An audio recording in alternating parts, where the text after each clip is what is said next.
بسم اللہ الرحمن الرحیم۔ محترم ناظرین، السلام علیکم ورحمۃ اللہ وبرکاتہ۔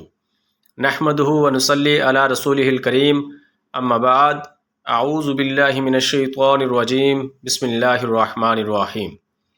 محترم ناظرین، آج کی ویڈیو میں ہم آپ کو بتائیں گے کہ 4 رکعات فرض نماز صحیح سنت کے مطابق ادا کرنے کا طریقہ کیا ہے۔ ناظرین، بہت سارے لوگ ایسے ہیں کہ جنہیں فرض نماز ادا کرنے کا صحیح طریقہ معلوم نہیں، یعنی وہ صحیح طریقے سے فرض نماز ادا نہیں کرتے۔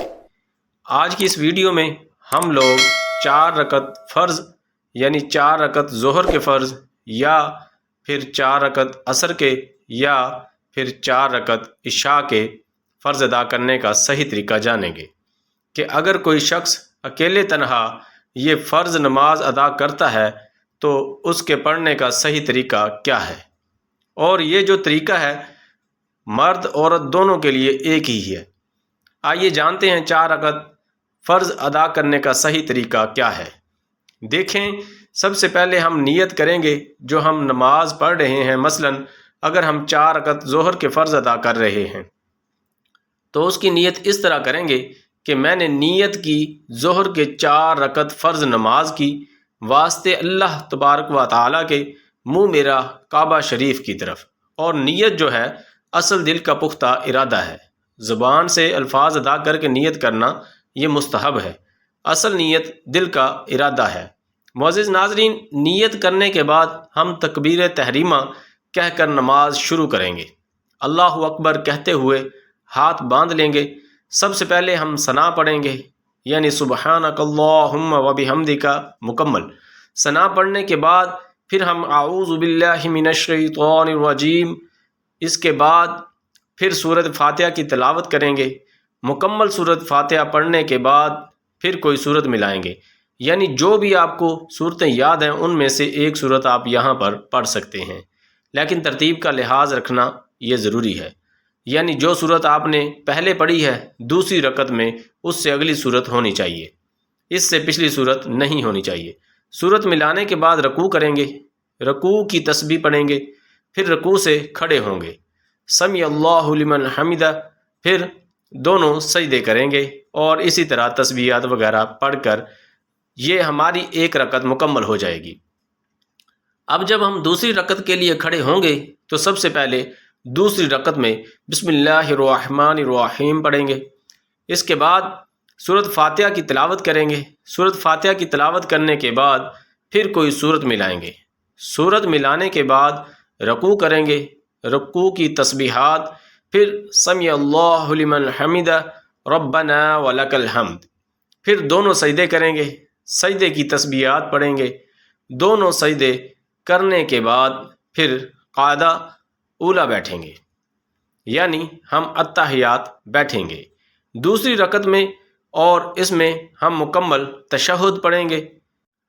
مکمل تشہد پڑھنے کے بعد ہم درود پاک نہیں پڑھیں گے، یعنی درود پاک اور دعا نہیں پڑھیں گے، صرف تشہد پڑھنے کے بعد ہم تیسری رکعت کے لیے کھڑے ہو جائیں گے۔ اب ہم تیسری رکعت میں کھڑے ہوں گے تو سب سے پہلے ہم بسم اللہ الرحمن الرحیم پڑھیں گے، پھر سورۃ فاتحہ کی تلاوت کریں گے۔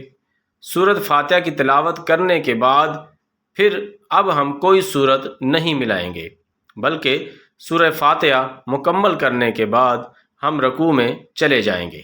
یاد رکھیے گا، فرض نماز میں تیسری اور چوتھی رکعت میں سورۃ فاتحہ کے بعد سورت نہیں ملائی جائے گی، یعنی سورۃ فاتحہ کے بعد سورت کو ملانا یہ ضروری نہیں ہے۔ رکوع میں جائیں گے، رکوع کی تسبیح پڑھیں گے، یعنی سورہ فاتحہ پڑھنے کے بعد پھر رکوع میں چلے گئے۔ اب آگے چل کر بتاتا ہوں کہ اگر کوئی شخص سورہ فاتحہ کے بعد فرض نماز کی تیسری اور چوتھی رکعت میں سورت پڑھ لیتا ہے تو اس کے لیے کیا حکم ہے۔ سورۃ فاتحہ پڑھیں گے تیسری رکعت میں، اس کے بعد پھر رکوع کریں گے بغیر سورت ملائے، رکوع کی تسبیحات، پھر رکوع سے کھڑے ہوئے، پھر دونوں سجدے، سجدے کی تسبیحات، یہ ہماری 3 رکعت مکمل ہو گئیں۔ اب ہم چوتھی رکعت کے لیے جب کھڑے ہوں گے تو سب سے پہلے ہم اس میں بسم اللہ الرحمن الرحیم پڑھیں گے، پھر سورۃ فاتحہ کی تلاوت کریں گے۔ سورۃ فاتحہ کی تلاوت کے بعد رکوع میں جائیں گے، رکوع کی تسبیح پڑھیں گے، پھر رکوع سے کھڑے ہوئے پھر دونوں سجدے کی تسبیحات پڑھیں گے، پھر قعدہ عقیب بیٹھیں گے، پھر تشہد، درود شریف اور دعا پڑھیں گے اور پھر دائیں بائیں سلام پھیر دیں گے۔ یہ 4 رکعات فرض نماز صحیح سنت طریقہ سے ادا کرنے کا مکمل طریقہ ہے۔ اب ایک بہت ہی اہم مسئلہ ہے، اس بارے میں بات کرتے ہیں کہ کوئی شخص فرض نماز کی تیسری اور چوتھی رکعت میں بھول کر سورۃ فاتحہ کے بعد کوئی سورت ساتھ ملا لیتا ہے تو اس کے لیے کیا حکم ہے؟ کیا اس کی نماز ہو جائے گی؟ جی ہاں، اس کی نماز ہو جائے گی اور سجدہ سہو بھی کرنا ضروری نہیں ہے، لیکن تیسری اور چوتھی رکعت میں سورت نہ ملانا بہتر ہے۔ عزیز دوستو، اگر ویڈیو اچھی لگی تو چینل کو لائک کریں، سبسکرائب کریں اور بیل آئیکن بٹن کو دبا دیں تاکہ ہر نئی آنے والی ویڈیو آپ تک آسانی سے پہنچ سکے۔ اللہ حافظ۔